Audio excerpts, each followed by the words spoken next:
11 centímetros o 12 centímetros de longitud, de ancho 4 a 5 centímetros y de 2 a 3 centímetros de grosor. Y una media 150 gramos de peso, pero como lo dijo, 140 en hombres, 120 en mujeres. Hay algo que dice la literatura, que nadie tenemos riñones iguales, todos tenemos riñones totalmente diferentes en su constitución anatómica, y ahorita vamos a ver un poquito. Pero bueno, por su forma, les dice ella, tiene una cara anterior, tiene una cara posterior, tiene un polo superior, tiene un polo inferior, tiene un borde externo y tiene un borde interno, ¿no? Y por ahí vamos a ver sus relaciones. Aquí están viendo que obviamente por su polo superior pues se relacionan ¿con quién? Con las suprarrenales. Con las glándulas suprarrenales, ¿no? Si hablamos, bueno, me voy a saltar a hombres. Ahí está, ¿no? O sea, tenemos, se va a desarrollar del mesodermo intermedio, ¿sí? Y ese mesodermo intermedio nos va a dar origen tanto al sistema urinario como al sistema genital. Se va a formar una cresta urogenital, ¿sí? Y esta cresta urogenital nos va a dar origen al cordón nefrogénico, que va a ser esto, ¿sí? Que si pudiéramos decir, ¿cuál es el primordio del aparato excretor urinario? Pues el cordón nefrogénico. Y la cresta gonadal, que le va a dar origen al aparato reproductor. Por eso muchas malformaciones pues van de la mano, ¿no? Para los dos aparatos. Pero aquí nos vamos a quedar con el cordón nefrogénico, que le va a dar origen a los 3 pares de riñones que se requiere para formarse los riñones definitivos. Entonces lo dice ella, tenemos a los pronefros, ¿sí? Tenemos a los pronefros, a los mesonefros y a los metanefros. Los pronefros son totalmente estructuras rudimentarias, son puros túbulos o conductos, inicio de la 4ª semana y desaparecen a finales de la 4ª semana.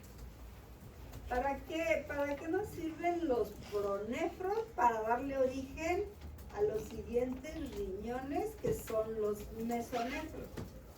Estos siguientes riñones, que son los mesonefros, inician a final de la 4ª semana y van a estar hasta la 9ª semana. Pero estos sí producen orina. Entonces, ¿cuándo empieza la producción de orina? En la 5ª semana. Porque si se fijan, estamos iniciando a finales de la 4ª, entonces ¿cuándo inicia la producción de orina? En la 5ª semana.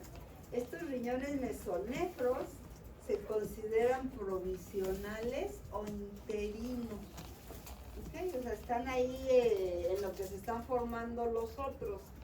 Cuando involucionan, lo único que sirven sus conductos, y en el hombre, es para darle origen a los conductos deferentes.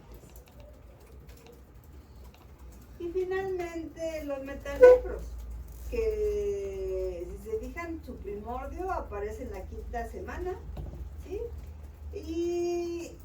Pero empiezan a funcionar hasta la 9ª. Entonces, mientras se están formando los riñones definitivos a partir de los metanefros, los mesonefros son los que están formando orina, pero a partir de la 9ª semana ya son los metanefros los que forman la orina. Los metanefros van a tener dos estructuras. Van a estar constituidos por la yema ureteral, ¿sí? Que va a ser esto amarillito. También lo van a escuchar como el divertículo metanéfrico. Y la otra estructura va a ser el blastema metanéfrico o la masa metanéfrica, que es la parte negra. vean la situación. Entonces, si decimos, ¿dónde encontramos a los pronefros cervicalmente? ¿Dónde encontramos a los mesonefros? Caudales a los pronefros. Y la parte de los metanefros, pues están totalmente también caudales a lo que serían los mesonefros.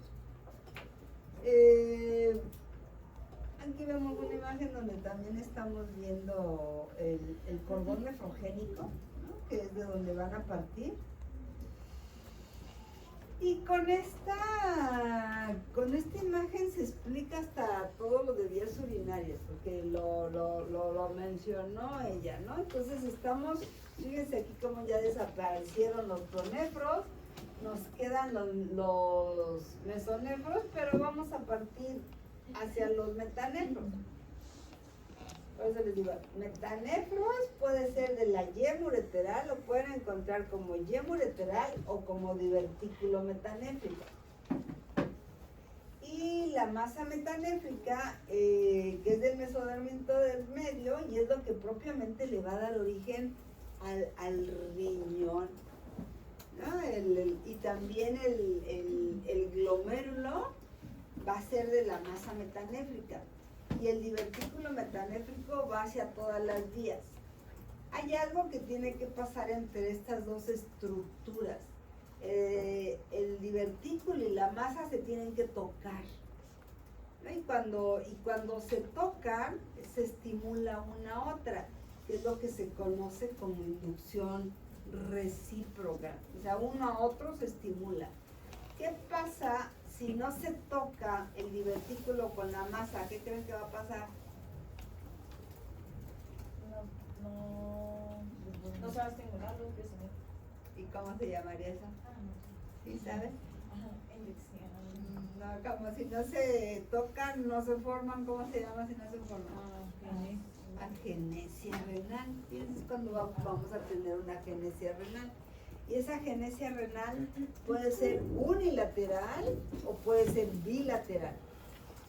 Si es bilateral, incompatible con la vida. En cuanto nace el bebé, se muere. ¿Sí? Si es unilateral, probablemente ni cuenta se den y en algún ultrasonido se hace el hallazgo. Pero bueno, fíjense lo que va pasando con esto que llamamos inducción recíproca. Cuando toca el divertículo metanéfrico a la masa, ella les dice que empieza a crecer ese divertículo, y entonces el divertículo es el primordio del uréter, ¿sí? Pero sigue creciendo, ¿sí? Sigue creciendo el uréter, allá lo estamos viendo, sigue creciendo el uréter, sufre un ensanchamiento y entonces es lo que le da origen a la pelvis renal. Esa pelvis renal se divide, ¿sí? O se bifurca y nos va a dar origen a los cálices mayores. Se vuelve a dividir y nos va a dar origen a los cálices menores. Y finalmente nos va a dar origen a lo que es el conducto colector. Cuando estamos hablando del conducto colector, ya estamos hablando de la nefrona. Entonces, hasta ahí llegó el divertículo metanéfrico. Todo lo demás va a ser a partir de la masa metanéfrica. Bueno, y el último fue ¿sí? El túbulo colector arqueado. Entonces, y bueno, esta imagen que también la pone, fíjense esto, ¿no? O sea, tenemos, acuérdense que va a ser del divertículo o de la yema ureteral, que sería el primordio, pero sufre el ensanchamiento, nos da la pelvis, se divide, nos da los cálices mayores y menores, y ya dentro del riñón nos va a dar los túbulos colectores. ¿Ok? O sea que los riñones en un feto son lobulados. Sí, después del nacimiento se pierden esos lóbulos. Pero, sin embargo, un lóbulo renal está constituido tanto por la corteza como por la médula, que ahorita lo vamos a ver, y nos forma un lóbulo renal que tiene importancia clínica. Esto sí tiene importancia clínica, porque si se infarta un lóbulo renal, pues tenemos todos los demás, ¿no? Y sigue funcionando nuestro riñón. Pero aquí estamos viendo una malformación congénita en donde por la ubicación donde se empiezan a desarrollar el divertículo y la masa, pues no se separaron esos riñones y quedan fusionados por su polo inferior, y estos se llaman riñones en herradura. Estos riñones en herradura pueden tener una función totalmente normal. Lo que puede suceder es que no los vamos a encontrar en donde deben de estar, porque cuando empiezan a ascender se atoran con la mesentérica inferior. Entonces van a quedar abajo. ¿Qué puede estar causando que estén abajo? Pues como todas sus vías urinarias van a ser muy cortitas, que estén infecciones urinarias recurrentes y que puedan llegar a dañarse los riñones. ¿Okay? También pueden estar unidos por su polo superior y también se llaman riñones en herradura, nada más que están invertidos. Y pueden estar unidos por sus dos polos, porque eso sí no traigo ninguna imagen, pueden estar unidos por sus dos polos. Entonces quedaría este orificio aquí y se llaman riñones anulares.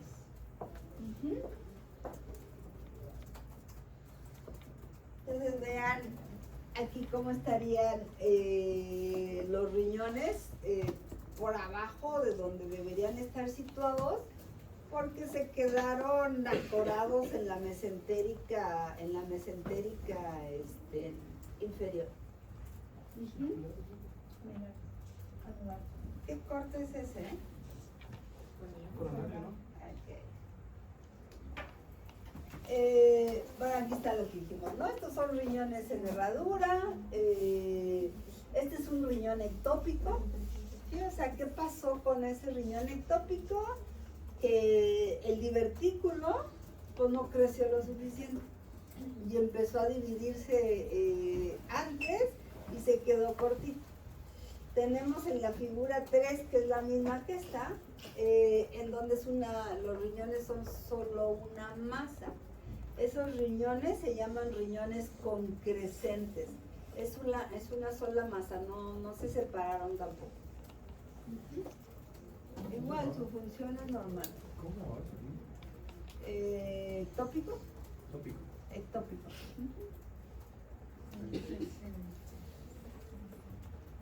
Porque es lo mismo.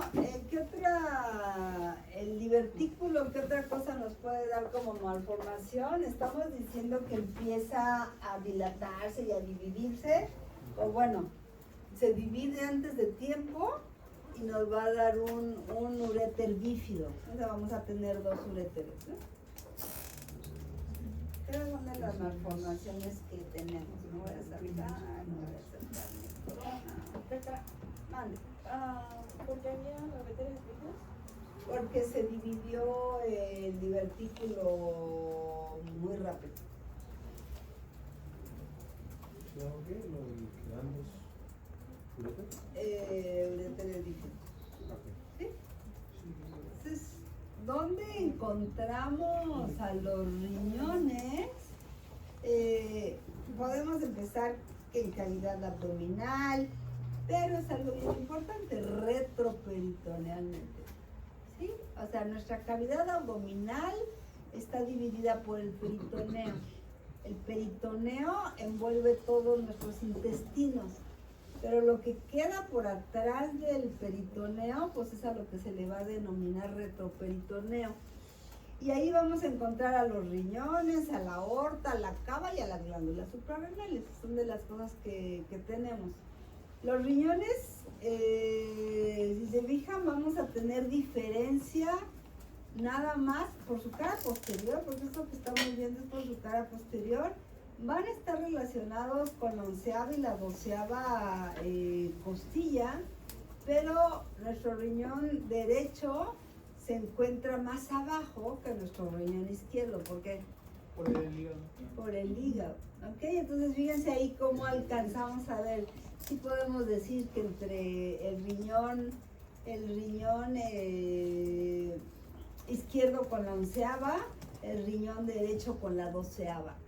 Pero al final de cuentas sus relaciones posteriores, por su cara posterior, van a ser totalmente idénticas. Esta imagen me gusta porque al final de cuentas esto lo podemos llamar como la fosa renal. Y es algo que ustedes tienen que explorar en todos los pacientes. ¿Sí? En esta zona es donde se hace puño percusión, que es hacer esto, ¿no? O sea, yo me golpeo aquí. Y cuando un paciente tiene una pielonefritis y ustedes hacen esto, pegan el grito. Normalmente nos golpeamos y dicen, ok, siento el golpe, pero no me causa dolor. Cuando un paciente tiene una pielonefritis y ustedes hacen esto, no, le duele muchísimo. Y eso se llama, es un signo. ¿Alguien sabe cómo se llama?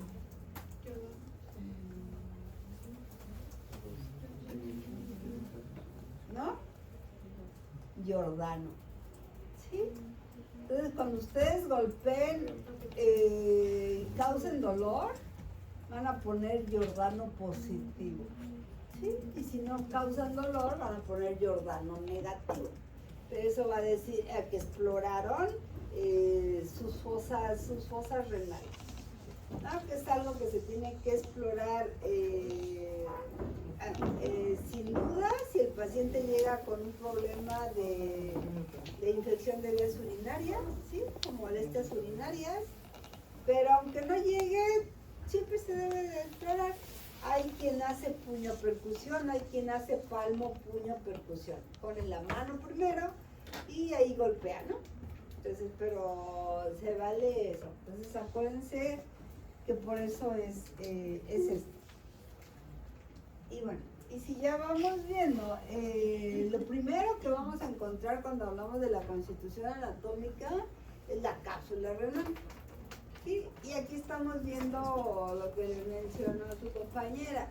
Obviamente tiene una cara anterior, tiene un polo superior, tiene un polo inferior, tiene un borde lateral externo y tiene un borde lateral interno en donde vamos a encontrar el ilio renal. Y en ese ilio renal vamos a encontrar esta estructura, o sea, vamos a encontrar a la vena, a la arteria y a la pelvis renal, que esas tres estructuras van a formar lo que conocemos como pedículo renal. ¿No? Y ese pedículo renal pues penetra por el ilio del riñón. Y en ese orden, estamos vena, arteria y pelvis. En una constitución anatómica lo que primero vemos es la cápsula renal, aunque ahí no se vayan a confundir con la cápsula de Bowman. Esta es la cápsula renal, que es la que se va a poner en relación con las fascias. Las fascias, él mencionó también, tenemos una fascia anterior, ¿sí? Que va a ser la fascia prerrenal, pero también se llama la fascia de Gerota. Y luego tenemos la fascia posterior o retrorrenal, pero también recibe el nombre de la fascia de Zuckerklan. ¿Qué pasa con estas fascias? Fíjense, estas fascias se unen y cierran totalmente por sus extremos, envuelven totalmente el riñón. Entonces las fascias lo que nos van a formar es el compartimiento renal. Entonces ya nos fuimos haciendo más chiquititos, o sea, ya dijimos que el riñón se encuentra en cavidad abdominal, se encuentra rectal, se encuentra retroperitonealmente y se encuentra en el compartimiento renal. Y este compartimiento renal, o a través de las fascias y de la cápsula renal, aquí va a haber una trama de tejido fibroconjuntivo, o sea, vamos a encontrar tejido fibroconjuntivo entre esas dos estructuras, entre la cápsula renal y la fascia, y entre esas fibras de tejido fibroconjuntivo vamos a encontrar también tejido adiposo.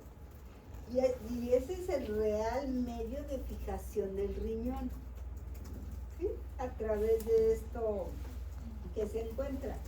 Cuando una persona baja mucho de peso, se pierde esta grasa que encontraríamos aquí y el riñón puede descender.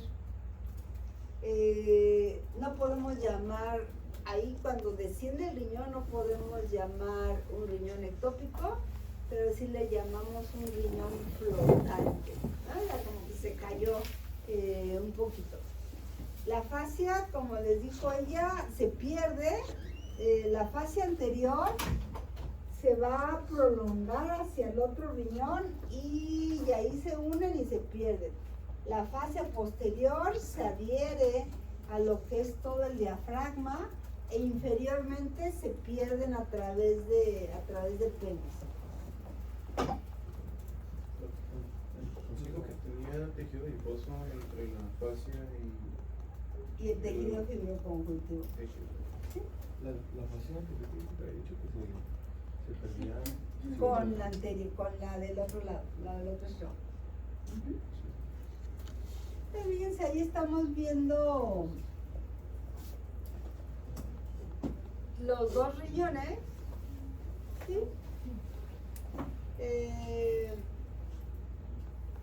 ¿Qué riñón es este?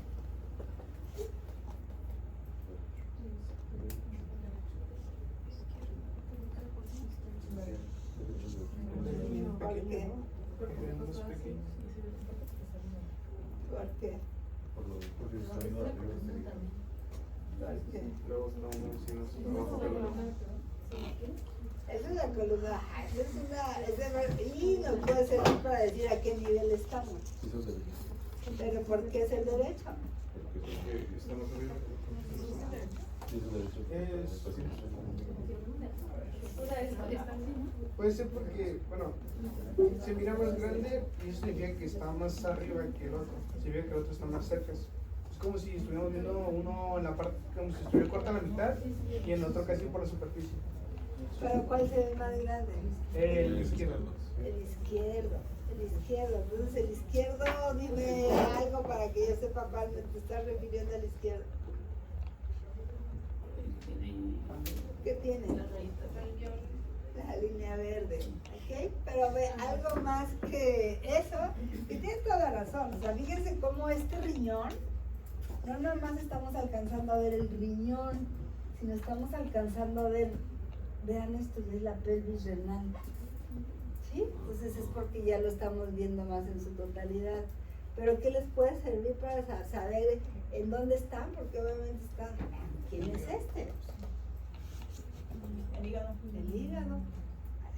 Que estamos del lado derecho. ¿Sí? Ok, ubíquense lo más que puedan. ¿Quién sería esta? Que también les puede servir para ponerse en referencia. La aorta. ¿Ok? Entonces la aorta se va a relacionar con nuestro riñón izquierdo. La cava se va a relacionar con nuestro riñón derecho. ¿Ok? Y entonces ahí, con este corte, obviamente sabemos que estamos por abajo de T11, porque ya estamos viendo a los dos. Sí, por lo menos estamos en T12 o L1. ¿Ok?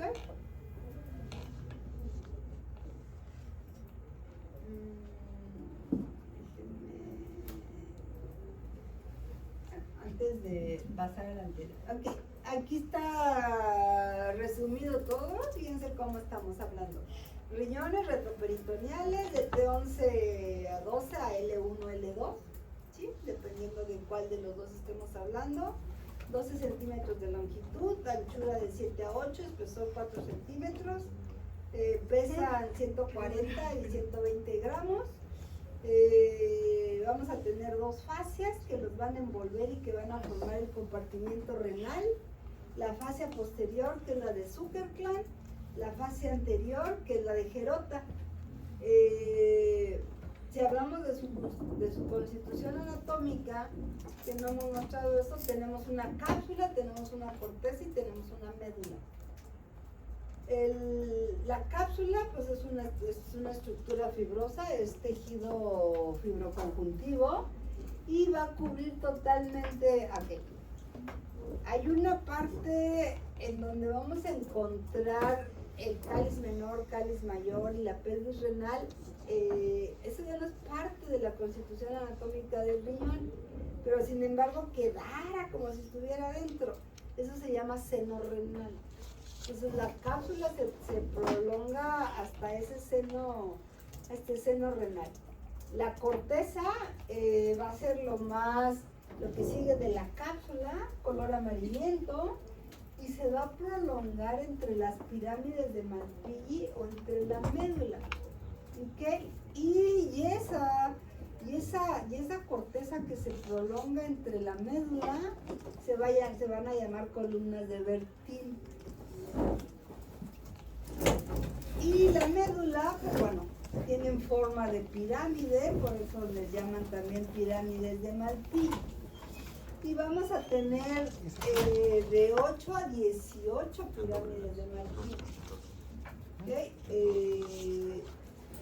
Por eso les digo, dicen que nadie tenemos riñones iguales, todos están diferentes. Pero entonces fíjense, cada pirámide de Malpighi o cada médula va a estar rodeada por corteza. Y esa corteza que rodea por todos sus bordes a la pirámide es lo que nos forma un lóbulo renal, que en la vida fetal son visibles. ¿Okay? Así nos vamos. Les mencionaba que por su cara posterior las relaciones son casi idénticas, ¿no? Lo único que nos cambiaría es la costilla.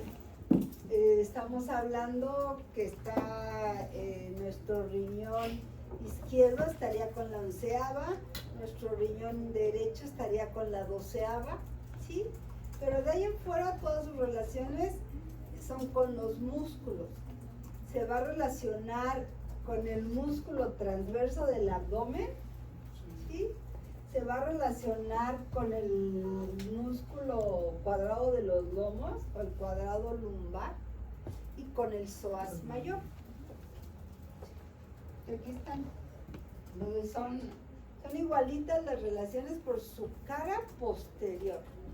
Aquí pudiéramos ver por su cara o por su borde, igual por su borde externo. Si se fijan es diafragma y el transverso del abdomen. Y ahí quedan también igual. Pero por su borde interno, ahí sí quedaría ¿no? El izquierdo con la aorta, el derecho con la cava. Okay. Si nos vamos a una cara anterior, pues ahí sí van a cambiar totalmente las relaciones.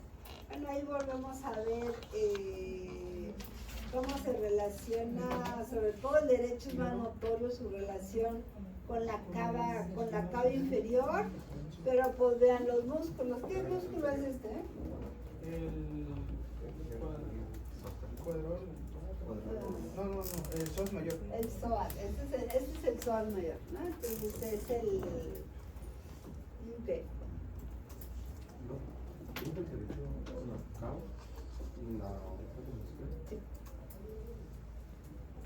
Sí, bueno, pero ven aquí, ¿no? Ven aquí las relaciones que tenemos. ¿Quién es este?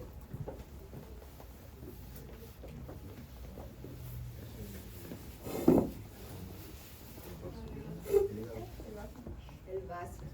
¿Sí? El vaso. Entonces, obviamente, nuestro riñón derecho con el hígado, nuestro riñón izquierdo con el vaso. ¿Ok? Que es otra de las diferencias. Nuestro riñón derecho con este, ¿quién es este? Duodeno, pero es la primera y la segunda porción del duodeno. ¿Sí? Nuestro riñón derecho. Nuestro riñón izquierdo, es aquí lo tenemos. ¿Quién es este? Es el intestino descendente. Fíjense, todo esto es duodeno. Pero ¿quién sigue? Yeyuno. ¿Ok? Entonces, nuestro riñón izquierdo se va a relacionar con la cuarta porción del duodeno y con el yeyuno.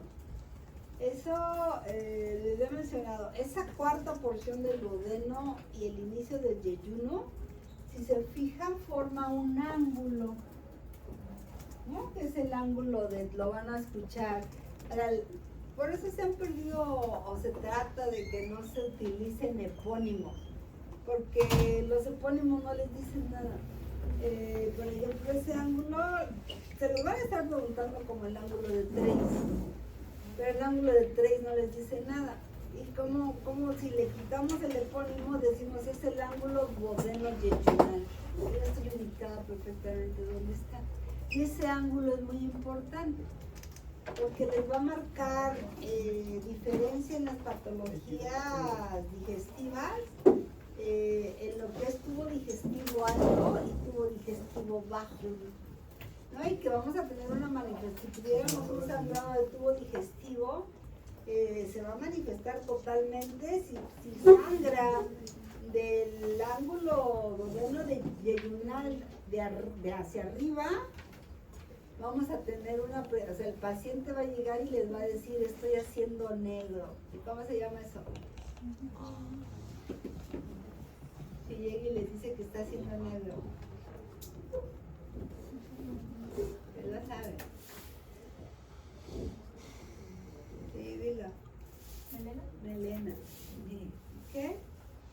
Y si sangra del ángulo duodeno-yeyunal hacia abajo, entonces vamos a tener sangrado fresco. ¿Cómo se llama eso? Va a llegar el paciente y les va a decir, estoy haciendo sangre, y si no va a tener duda. ¿Cómo se llama ese sangrado? Pero, ¿cómo se llama? El término. Sangrado tubo digestivo bajo, ese es tu diagnóstico. ¿Sí?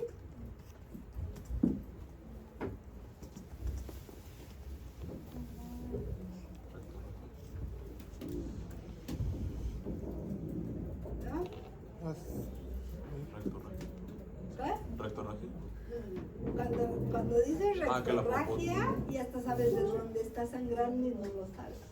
También puede ser diagnóstico, ¿sí? Porque ya te ubicaste. Es hematoquesia. Porque sangrado. ¿Ok? ¿Sale? Pero para eso nos sirve ese límite que es bien importante. ¿Qué otra cosa podemos notar regresando a riñones? Vean, nuestro riñón derecho se va a relacionar con la cabeza del páncreas. Nuestro riñón izquierdo se va a relacionar con la cola del páncreas. Y obviamente nuestro riñón izquierdo pues, se va a relacionar con la cara posterior del hígado, del estómago. ¿Okay? Y eso sería, bueno, esto que vemos aquí, que es el ángulo cólico, o sea, este es el ángulo cólico derecho, de aquel lado tendríamos el ángulo cólico izquierdo, ¿no? Que serían las relaciones.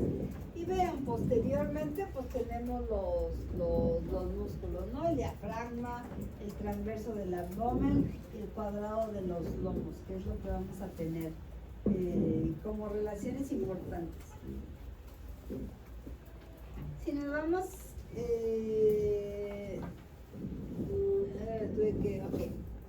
acuérdense que en En una constitución anatómica tenemos la cápsula renal, que es lo primerito que vamos a ver aquí.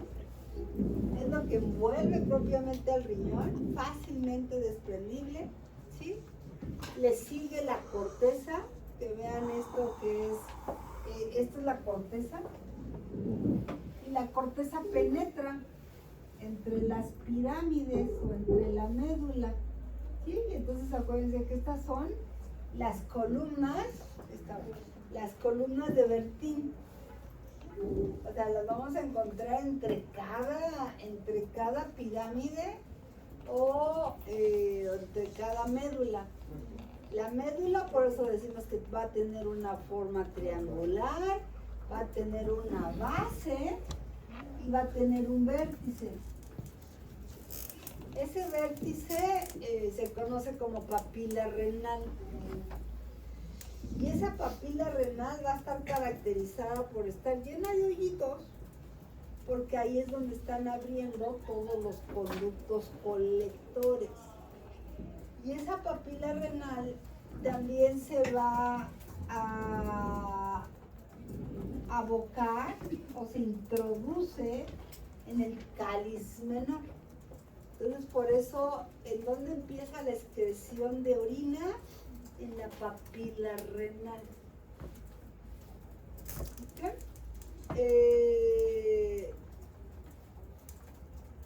Cuando veamos nefrona, vamos a ver, y si se acuerdan un poquito ahorita de lo que ya se mencionó en cuanto al desarrollo del divertículo, de cómo llega hasta el conducto colector, entonces, y todo lo demás les dije que era de la masa metanéfrica, el corpúsculo renal, ¿en dónde lo vamos a encontrar ubicado? En la corteza. Y todos los túbulos de la nefrona los vamos a encontrar en la médula. ¿Sí? Por eso también en la médula pueden notar cómo se viera así como rayos, como si estuviera... Y estos rayos, o sea, se van a denominar rayos de Ferrey. Pero no es otra cosa más que partes de la nefrona, conductos de la nefrona.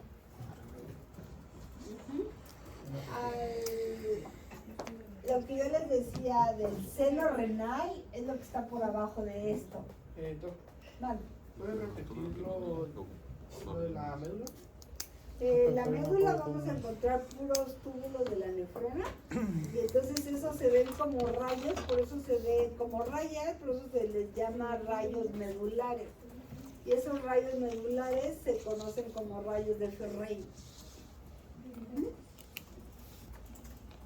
El seno renal es a lo mejor lo que muchas veces les causa crisis, porque es esto, donde vemos este tejido adiposo, pero ya no es parte del riñón. Mi riñón terminó aquí en la papila, va de aquí para acá, ¿no? Entonces pero la cápsula se introduce todavía y va a quedar por abajo de esto, y esto es el seno renal.